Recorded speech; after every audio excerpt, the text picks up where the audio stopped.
Welcome to NBA Jam Tapman QC on Fire Edition. Boom shakalaka. Happy little games. When it comes to unique concepts in the world of video games, look no further than the arcade game Tapper. Nowadays, every idea has been done over and over and over again with little in the way of ingenuity. This not very boring, alcohol-pouring arcade game was a smash hit upon its release all the way back in 1983. It's fondly remembered among retro gamers and drunken patrons alike who had the chance to experience its distinctive controls, which saw the player pull down on an actual beer tap for customers who could not get enough of that wonderful stuff. Who was the real person that Tapper was based on? What big screen movie saw the debut of Tapper? What previous game did he star in? So sit back and chug a lug because this is the history of Tapper. In 1982, Marvin Glass associates Scott Morrison and Steve Meyer are coming up with ideas for their next arcade game. After throwing around a number of concepts, Mr. Morrison suggested a bar where beer is being served. They thought of various scenarios, including being the catcher rather than the thrower, but then decided it would be a lot more fun to be the actual bartender, instead serving as many drinks as possible to an ever-increasingly rowdy bunch. He designed several storyboards and presented them to Bally Midway, who were interested in his idea. Tom Neiman, who was head of licensing for the company, approached Budweiser to license the game for bars all across the country. That's right, ladies and gentlemen. When this game was designed, it was intended for use in bars only and not arcades. To get the look down of everyone's favorite barkeep, artist Scott Morrison went back to a previous Bally Midway game by the name of Domino Man. Apparently, before attending bartending school, our resident tapper used to play around with dominoes. The goal of the game is to set up a domino on every area marked with a black dot. You have to watch out for the local yokels who wander throughout the playfield, knocking dominoes over in the process. You also have to contend with killer bees and bullies who will sting you and stun you. Mr. Morrison thought it would be cool to pull Domino Man over and use him as the main character in Tapper. However, this was not his last appearance, but more on that in just a bit. Domino Man himself was based on toy designer Mike Ferris. Speaking of the spectacular artwork, Mr. Morrison used proprietary art tool software with a custom controller that was built from a Gorf handle with an Atari joystick on top. The game was designed to run on the MCR3 system board, which also helped keep costs down. When designing the game, the duo wanted to make sure there was enough variety in the graphics, so they created 4 distinct bars with a number of different patrons. Getting the gameplay to feel just right was the hard part, with initially there only being one section for the player to serve the drinks in.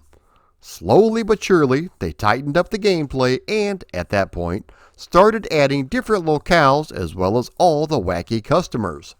They still weren't sure if they had enough to base this concept on a full game, so they ended up making it more difficult and adding little things such as customers leaving tips, angry customers who bear down on the bartender slowly but surely until their palate is satisfied, etc. To break up the gameplay, they decided to add the minigame where the nasty individual comes along and shakes up the cans.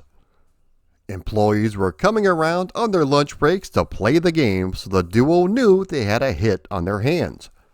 Since this game was designed for use in bars across the nation, the gameplay had to be simple enough that you could do it while holding a beer.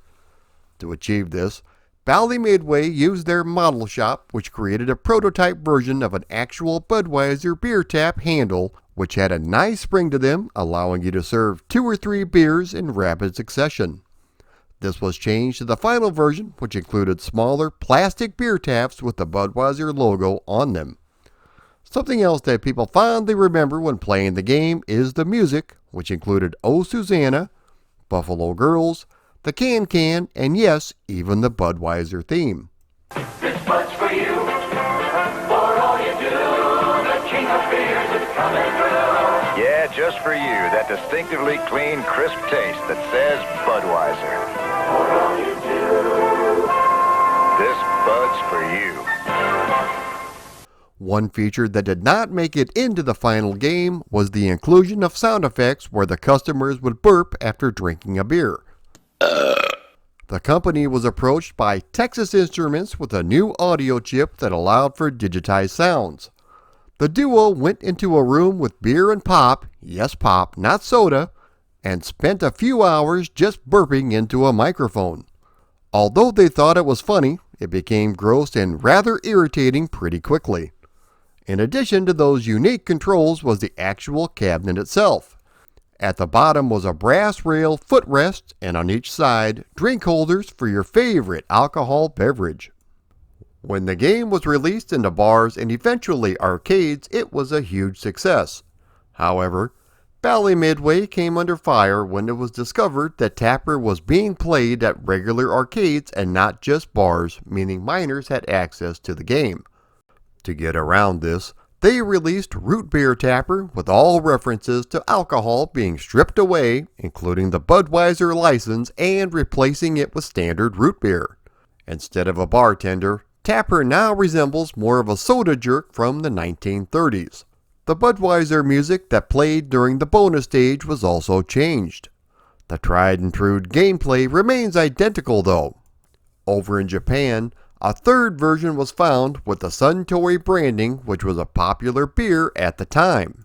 Sega has denied its existence, so it's possible it could have just been a hack. Around 4,000 Tapper machines were manufactured, including, believe it or not, a cocktail version. Tapper was served up in bars and arcades in 1984. You control Tapper as he attempts to clear the bar by serving drinks to every rowdy customer as quickly as possible.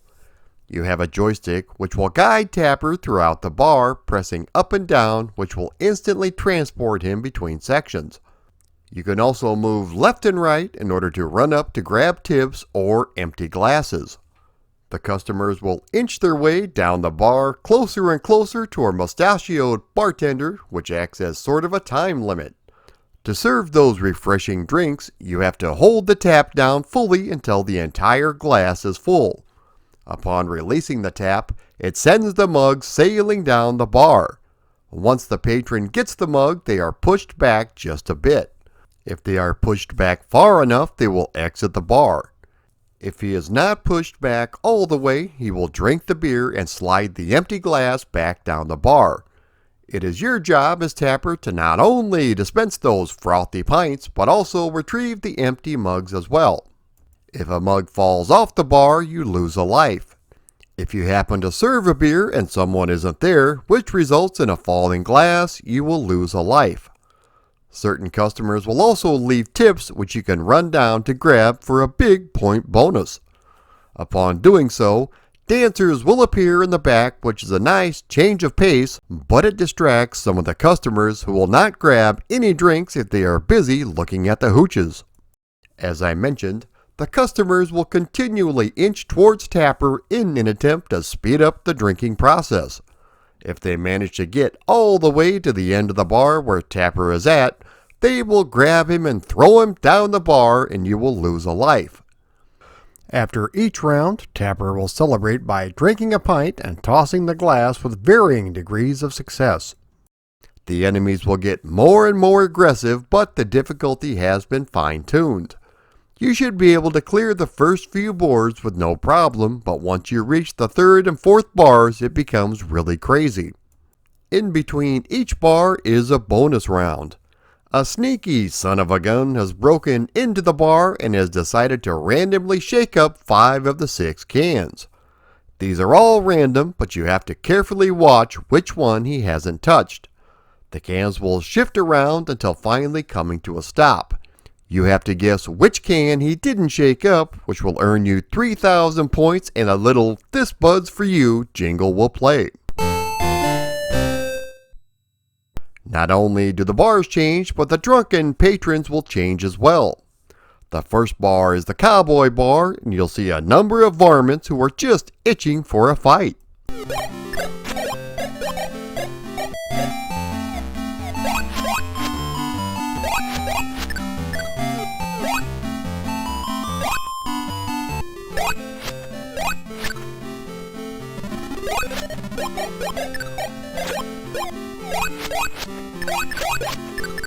The second bar is the sports bar, in which certain patrons are brandishing a baseball bat and basketball.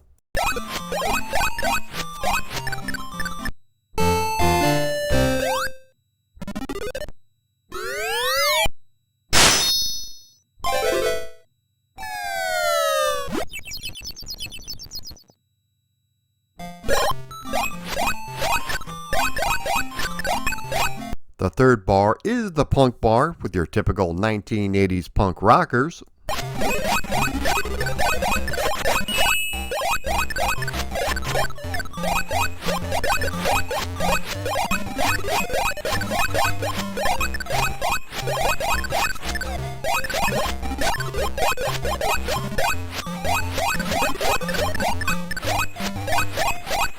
And the fourth bar is the alien bar with some wild and wacky extraterrestrials.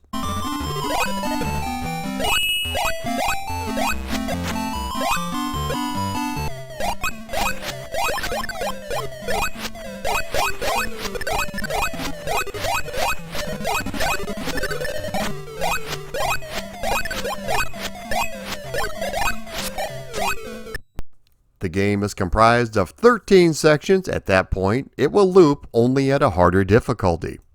In 1984, Tapper decided to hang up his apron for good and move to the Great Northwest to become a lumberjack.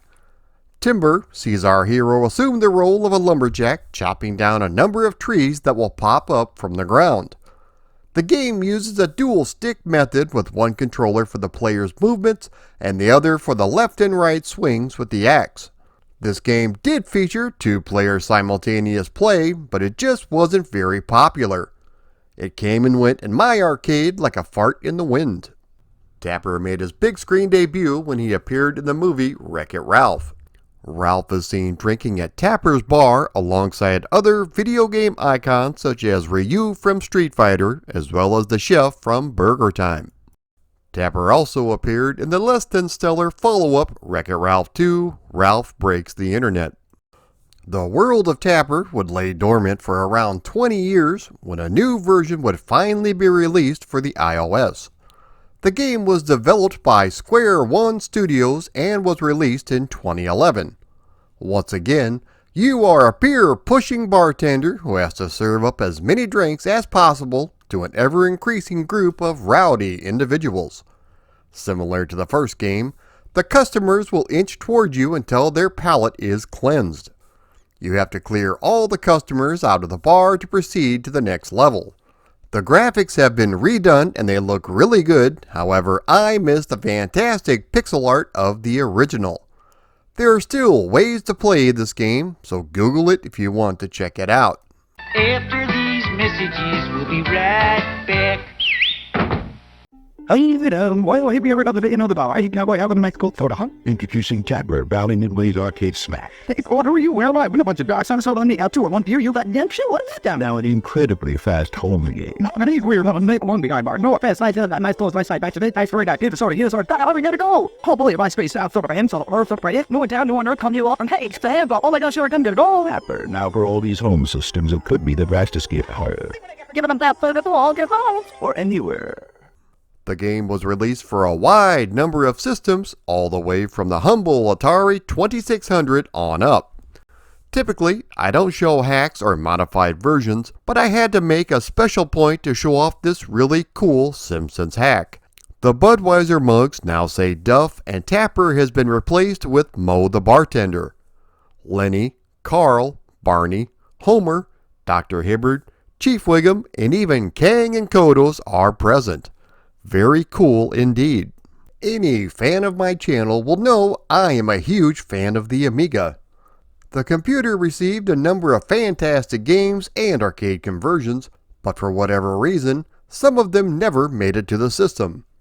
Thanks to the budding homebrew community, we have received new and improved titles such as Final Fight Enhanced and the hopefully upcoming version of Raston. Also recently released was an excellent version of Tapper. This is spectacular with all 4 levels and the bonus stage included. The music and sound effects are pretty spot on and it controls great. The only thing I saw missing was Tapper's celebratory animation.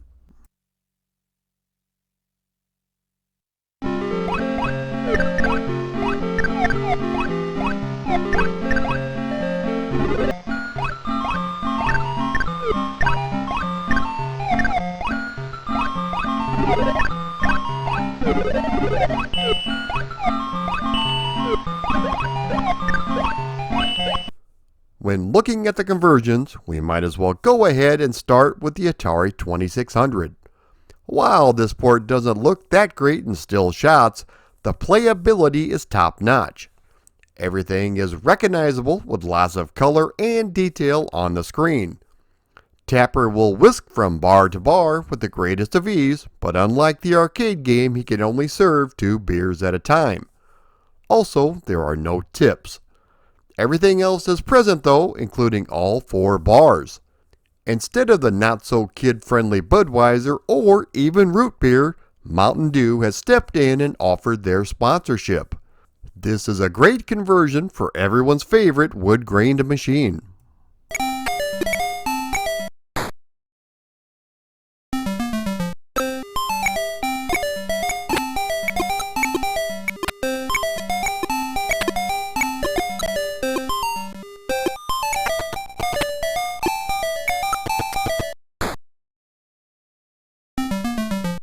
The Apple II version is up next, and it features large, detailed characters, but the colors do tend to make your eyes bleed just a bit. Also, when the action gets fast and furious, and there are a lot of characters on screen at once, the game tends to slow down and everything sort of runs together. There is no in-game music, although we do get a short version of Oh Susanna before the start of the first level. The game features some pretty basic sound effects and the animation is a bit choppy.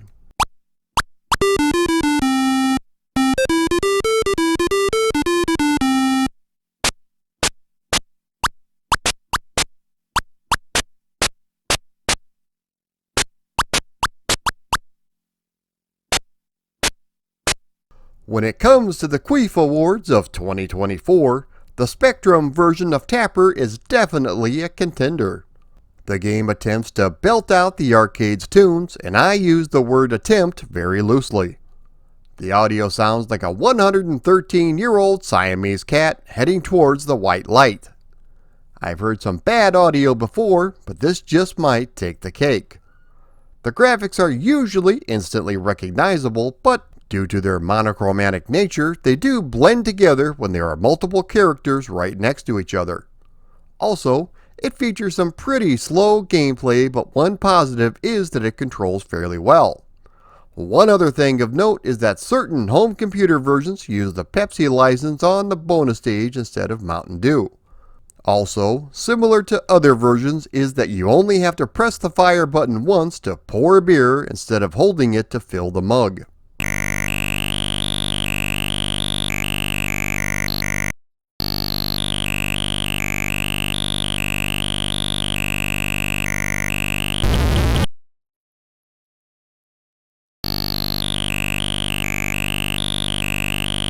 Even the BBC Micro received a version of Tapper, and honestly, it turned out pretty good.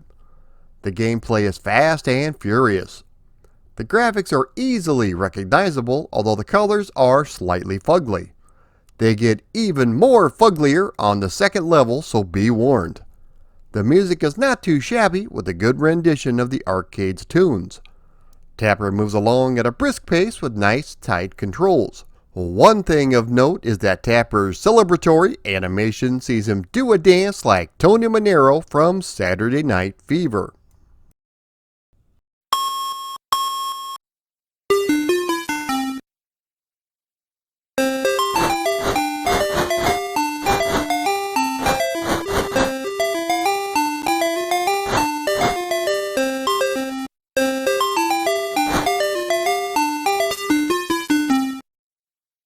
Another console version released back in the day was the ColecoVision port. This version features some nice detailed graphics and excellent use of color, but the thing that lets it down is the choppy animation. When the mugs are zipping down the bar, it looks like something out of a flipbook. The flickering is really bad, especially when there are too many characters on screen at once.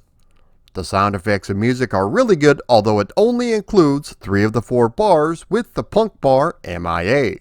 The bonus rounds are also included, and this game features the root beer tapper motif. It controls really good though, despite the not so great animation.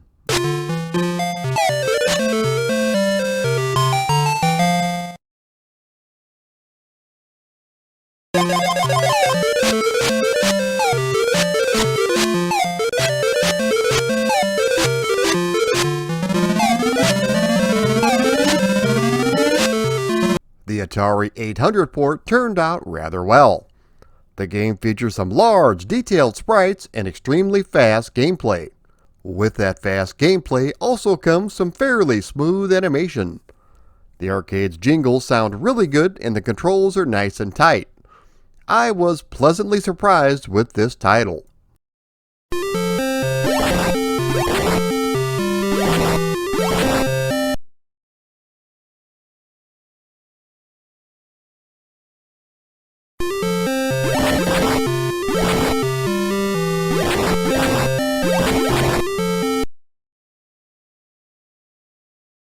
Despite its affinity for pink and blue, the CGA graphics of the MS-DOS version are not too bad. Everything is instantly recognizable, but the animation is a bit on the choppy side. It's not unplayable, but it is what it is. The poor little PC speaker squeaks up a storm, and while it is a bit on the raunchy side, it does a commendable job of providing the arcade's tunes. The speed of the game is similar to the arcade original, and it controls great.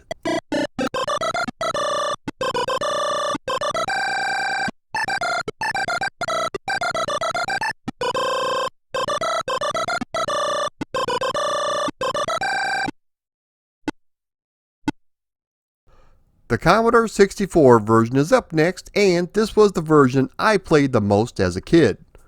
I seem to recall having this in cartridge form, so I spent many an hour playing this title.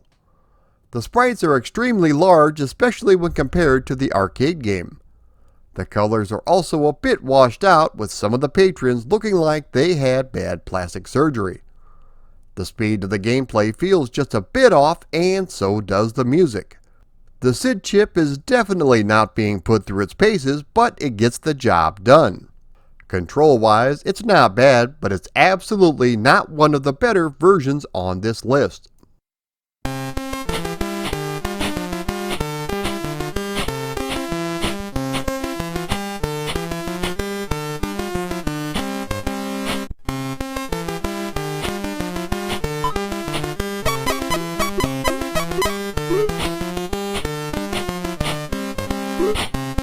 The Amstrad version looks to be a mixture of the Commodore 64 port and some original crappy gameplay.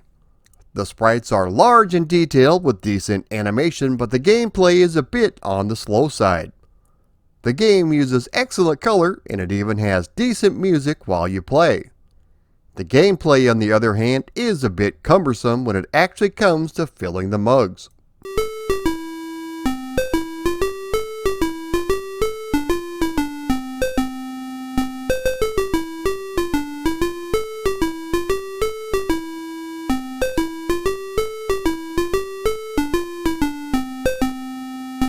The game has been included on a number of compilations, including Midway's Greatest Arcade Hits, Arcade's Greatest Hits, the Midway Collection 2, Midway Arcade Treasures, and Midway Arcade Origins. It was also included with standard controls as part of the original Arcade 1-Up Midway Legacy Edition arcade machine. This unit features 12 games, including the Mortal Kombat series, Joust, Paperboy, Gauntlet, Root Beer Tapper, and more. This is an excellent purchase for any self-respecting Bally Midway fan. And there you have it, everybody. the history of Tapper. I can recall seeing this for the very first time at my uncle's bar when I was 10 years old. I could only play it when nobody else was there since minors were not supposed to be in the bar. It's a classic game that you should definitely check out. If you've never had the chance to serve up some drinks, all the while avoiding drunken patrons and watching dancers shake their moneymakers, be sure and give this game a shot.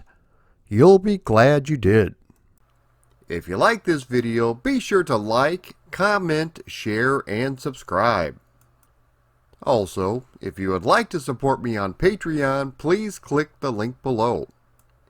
If you would like to contribute but not sign up for my Patreon, you can always click the donate button up above. Thanks everyone for watching.